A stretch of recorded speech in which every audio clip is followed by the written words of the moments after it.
Salut tout le monde et bienvenue dans cette nouvelle vidéo. On se retrouve aujourd'hui pour une nouvelle destination qui est Camp Pot. Alors là, à l'heure actuelle, nous n'y sommes pas encore, nous allons y aller. Nous sommes encore sur Kota Kiev, la précédente destination, et on s'apprête à vous emmener avec nous pour Et on s'apprête à vous emmener avec nous pour Camp Pot.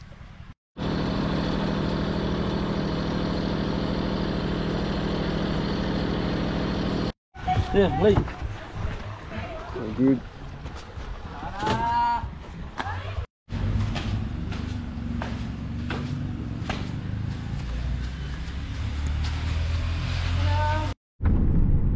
Et donc pour nous rendre à Camp Pot, la prochaine destination, cette fois-ci nous avons booké directement avec l'hôtel et il s'avère que c'est un taxi privé, il s'avère qu'on n'est que tous les deux. Donc voilà, nous allons jusqu'à Camp Pot, à peu près 2h30 de transport en voiture avec notre chauffeur directement qui nous déposera à notre hôtel. Et nous voilà arrivés du coup à Camp Pot et maintenant le chauffeur nous a déposé à une centaine de mètres de l'auberge, donc on y va et on vous montre tout ça.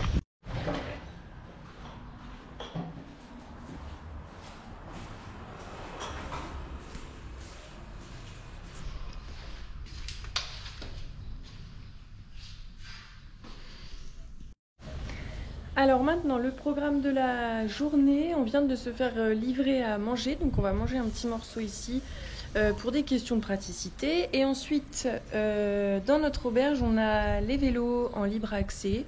Donc on va prendre les vélos, on va aller faire un tour dans la ville de Camp Pot et on va gentiment organiser notre journée de demain.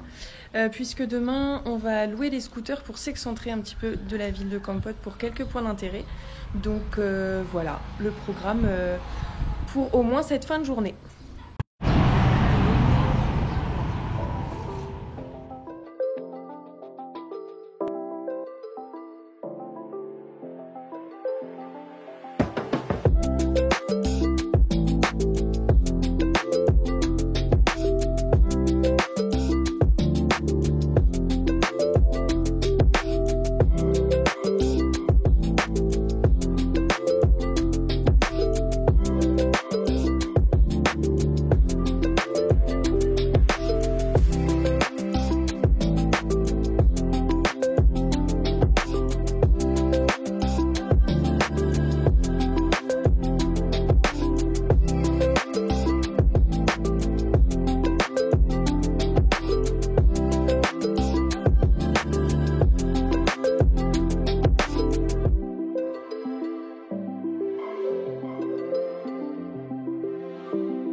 Je vais le mener ça.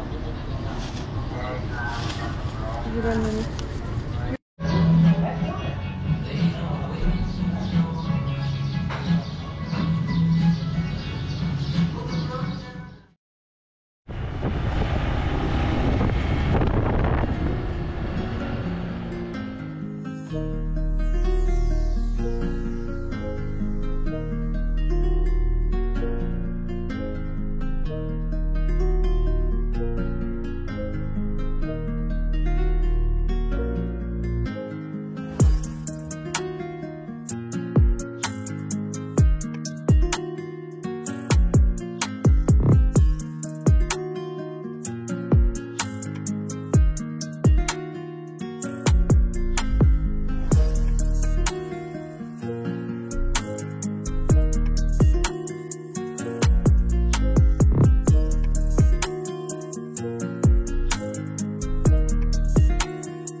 Bonjour et bienvenue pour cette nouvelle journée.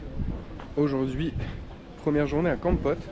Nous avons pris le scooter directement à l'auberge et nous nous sommes dirigés dans une plantation un petit peu particulière.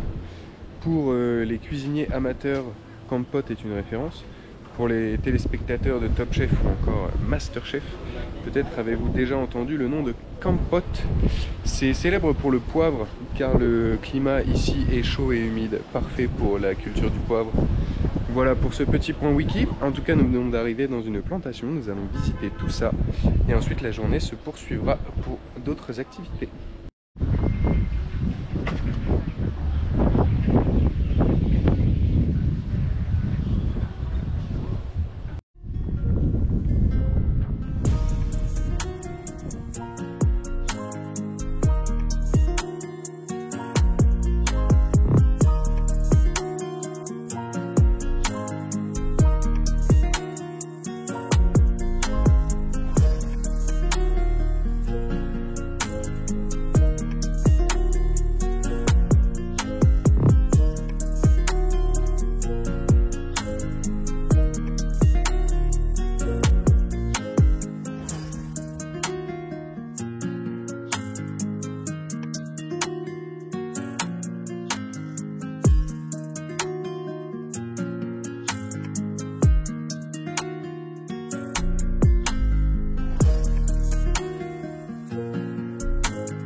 Alors Charlotte, explique-nous, qu'est-ce que nous faisons maintenant?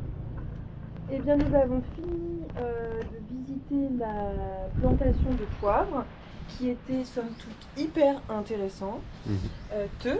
Intéressante.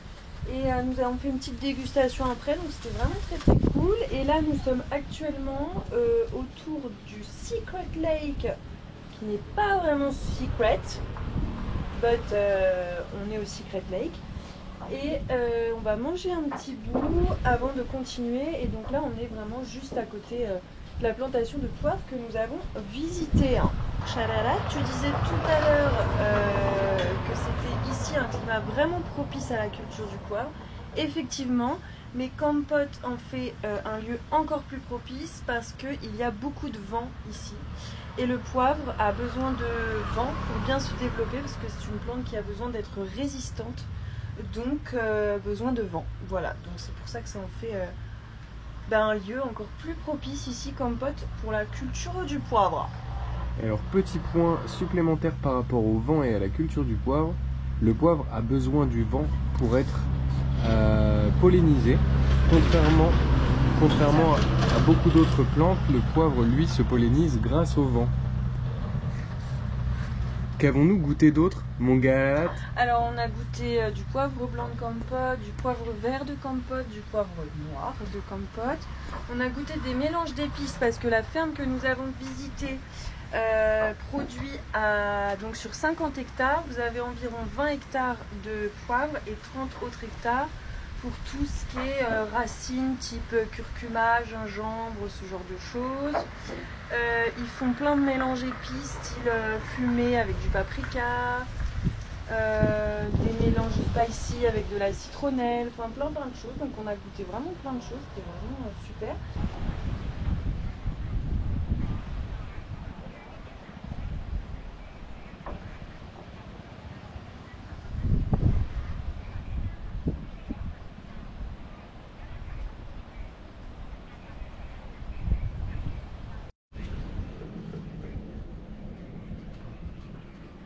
Voilà. Alors chat, maintenant que nous avons terminé de manger, qu'est-ce que nous allons faire? Alors, maintenant nous allons reprendre la route pour un petit quart d'heure de scooter et nous allons aller visiter une ferme de sel parce que ici le climat est bon pour la culture du poivre en effet, mais aussi à la saison des grandes marées. La mer monte du coup sur les parcelles de terre au bord du littoral aux alentours de Kampot et évidemment quand l'eau s'évapore ça donne lieu à la récolte de sel. Donc on va aller visiter tout ça. Je ne sais pas si on pourrait goûter mais ça reste du sel. Et ensuite nous rentrerons à la ville parce que c'est une ville très sympa.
Et bonjour à tous, c'est une nouvelle journée qui commence aujourd'hui. Nous sommes toujours sur Kampot.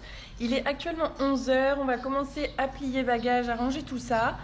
On part ce matin en direction de Kep. Alors Kep, c'est seulement à 18 km de Kampot, donc niveau organisation des transports, c'était pas trop compliqué. On va tout simplement commander un tuk-tuk et aller à Kep en tuk-tuk. En allant à Kep, on se rapproche évidemment de la frontière avec le Vietnam. Nous passons une nuit seulement à Kep puisqu'il n'y a pas grand point d'intérêt là-bas. C'était juste la facilité pour organiser les transports jusqu'à notre prochaine destination. Cette vidéo se terminera à Kep, donc on vous laisse avec les quelques images de cet après-midi.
Alors, déjà, on va faire un petit récap des destinations. Donc, on est arrivé par la frontière avec le Laos, en direction de Kratie. On est allé directement à Kratie.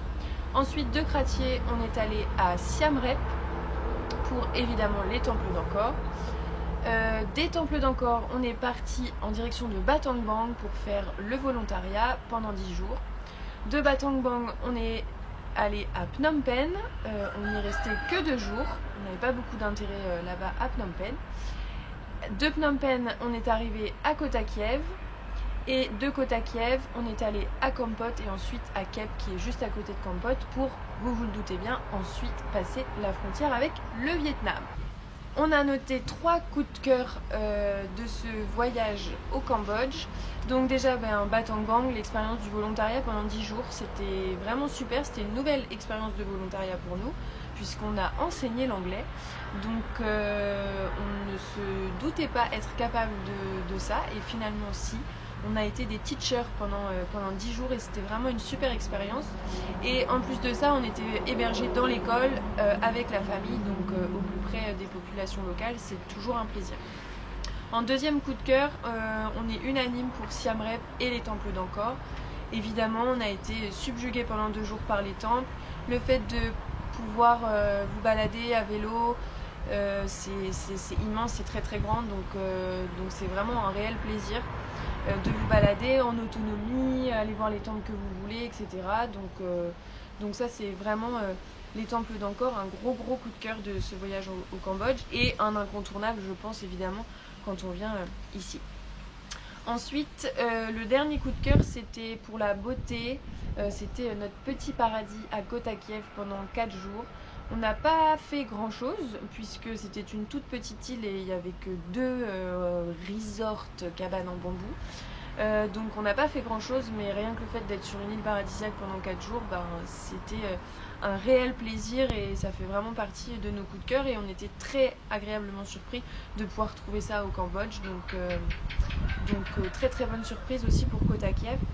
Et en plus de nos coups de cœur, on a noté 3 petites choses, 3 activités qu'on a aimées aussi. Donc la première, c'est d'aller voir les dauphins d'Irrawaddy quand on était à Kratie. On est allé faire une excursion sur le Mekong avec un guide pour pouvoir observer les dauphins d'Irrawaddy. Donc ça, c'était vraiment super.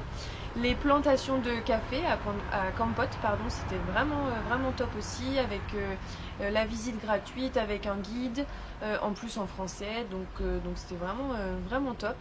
Une très très belle exploitation qu'on est allé visiter. On a pu ramener des petits souvenirs et tout. Donc c'était vraiment très très bien fait, une belle expérience. Et le dernier, le musée à Phnom Penh sur le génocide de Khmer. Ça, c'est pareil, on a alors paradoxalement adoré, mais oui, parce que c'est une expérience un petit peu hors du temps, et vous ressortez du musée un petit peu retourné, mais ça fait partie de l'histoire, et honnêtement on a vraiment apprécié s'arrêter à Phnom Penh. C'était notre seul gros point d'intérêt à Phnom Penh, donc on regrette pas du tout de s'être arrêté là-bas pour ça. On a relevé 3 petits points négatifs pour ce mois au Cambodge. Alors le premier, comme d'habitude, pour les bilans en Asie du Sud-Est, c'est la pollution. Donc bon, voilà, on va pas polémiquer là-dessus. C'est un pays très très pollué, au même titre que la Thaïlande, le Laos et le Vietnam. Donc voilà, encore une fois, il faut faire abstraction pour profiter pleinement des paysages. Ensuite, on a noté le prix des repas. Alors en fait, le prix des repas, on n'a pas mangé pour grand chose en moyenne par jour et par personne, mais on s'attendait à moins. Quand on faisait les budgets approximatifs de ce que ça pouvait nous coûter pour le Cambodge, et voilà, on s'attendait à moins. Donc c'est une petite mauvaise surprise, mais qui n'impacte évidemment pas grandement le budget. Mais voilà, sur l'instant, quand vous vous attendez à payer toujours moins cher, c'est vrai que par rapport au Laos, même à la Thaïlande et au Vietnam, c'est cher de manger au Cambodge pour un pays d'Asie du Sud-Est. Évidemment, ça reste pas très très cher, mais pour un pays d'Asie du Sud-Est, c'est quand même un petit peu plus cher que les autres.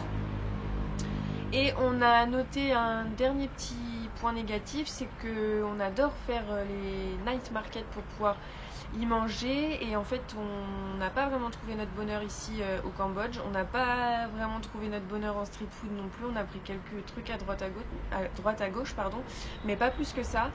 Et voilà, un petit peu déçu sur ce point-là, parce que c'est vrai que le soir, c'est cool quand vous êtes dans votre auberge, qu'il y a un night market pas trop loin, d'aller chercher des petits trucs sur le marché ou en street food. Ça vous coûte toujours moins cher, c'est tout aussi bon.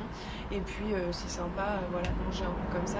Donc un petit peu déçu sur ce point-là, mais on retrouvera les night markets par la suite.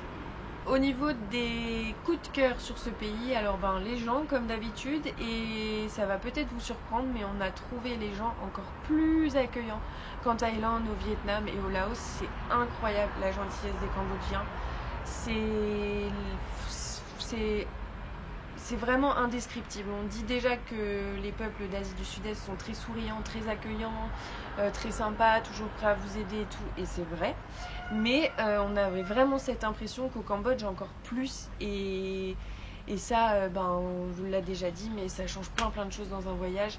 Et donc vrai gros coup de cœur sur la population cambodgienne, parce qu'on était vraiment agréablement plus que surpris de leur gentillesse, de leur générosité, de leur sourire. Enfin, c'était vraiment incroyable. Et donc ça nous a fait un petit peu, pour plusieurs choses, mais aussi avec ça, changer d'avis sur le pays, parce qu'on avait dit qu'on passerait certainement que 3 semaines au Cambodge et qu'on ferait les choses un petit peu à la va-vite, parce que le Cambodge c'était quelque chose qu'on voulait faire, mais c'était pas quelque chose qui nous attirait plus que ça. Disons qu'on avait d'autres coups de cœur sur ce voyage, d'autres envies de faire d'autres pays, et en fait non, on a envie de revenir au Cambodge parce que c'est vraiment un réel coup de cœur pour les populations, pour les paysages, pour la facilité des transports, pour tout, vraiment. Donc on est loin d'avoir fini d'explorer le Cambodge, et les visas durent qu'un mois, mais on serait vraiment volontiers rester quelques semaines de plus dans ce pays pour le découvrir davantage, parce que c'était vraiment une super surprise. Et donc je vous en ai déjà parlé, mais la facilité des transports, ça c'est un point positif qu'on a noté aussi. Les routes sont bonnes, les transports, on n'a jamais eu de retard, ou on a mis plus de temps que prévu. Vraiment c'était toujours très fluide. Donc gros point positif sur les transports, c'est hyper facile de réserver, de booker les transports, et voilà, c'est hyper facile de se déplacer de manière générale au Cambodge. Le quatrième petit point positif, depuis qu'on était parti de Thaïlande, on n'avait pas revu la mer entre le Laos et le Cambodge. Donc à la fin du Cambodge, ça nous a fait du bien de retrouver la mer et d'être sur une petite île. C'était tout à fait sympa. Et le dernier gros coup de cœur de ce voyage, je vous en ai déjà parlé, c'est Battambang, avec l'expérience du volontariat, et notamment le fait que ce soit une nouvelle expérience encore. Donc top, et c'est cool. On est fiers de nous d'avoir fait l'épreuve d'anglais pendant 10 jours. C'était marrant, c'était incroyable comme expérience, mais c'est aussi gratifiant, et il faut savoir le dire. Quand c'est gratifiant. Donc voilà, on est très content pour ça. Bon, je pense que j'ai fait à peu près le tour de tout ce qu'on voulait vous dire sur ce point. Donc je vais reprendre mes petites notes, et on va faire le petit point budget de ce que ça nous a coûté. Donc tac. Alors, on a dépensé sur ce mois au Cambodge pour 2 personnes, tout compris, 1 259 €. Ce qui fait un total de 629 € par personne, donc pour un mois au Cambodge, tout en sachant qu'on a fait 10 jours de volontariat sur ce mois au Cambodge, donc forcément ça a fait baisser un petit peu la moyenne.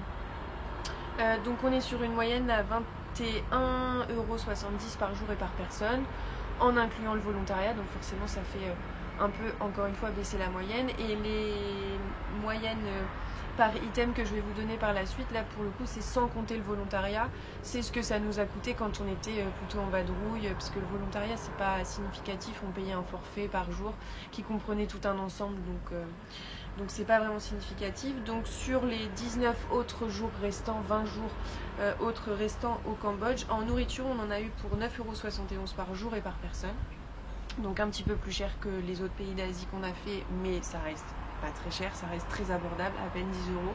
par jour et par personne. Pour les hébergements, 5,18 € par jour et par personne, ça reste tout à fait convenable et on a en globalité jamais été déçus. Ensuite pour les transports, 4,63 € par jour et par personne. Donc ça c'est toujours un petit budget les transports sur un voyage, mais comme je vous le disais, gros point positif sur les transports, très facile de se déplacer ici. Les activités, 5,15 € par jour et par personne, donc ça c'est surtout les temples d'Angkor. Les activités généralement ça ne coûte pas si cher, mais là les temples d'Angkor c'était un petit billet, aller voir les dauphins, Irrawaddy c'était un petit billet aussi, donc voilà, ça nous élève un petit peu la moyenne, mais bon, on était au Cambodge, il fallait qu'on fasse ce qu'on avait à faire, donc voilà. Et autres, donc tout ce qui est frais bancaires, souvenirs, les petits cocktails, les petites choses à côté, on en a eu pour 3,52 € par jour et par personne. Donc voilà, ça reste tout à fait convenable également. Et le budget total, donc je vous l'ai déjà dit, 21,70 € par jour et par personne. Ça reste malgré tout convenable de voyager au Cambodge, et encore une fois c'est une très belle surprise ce pays.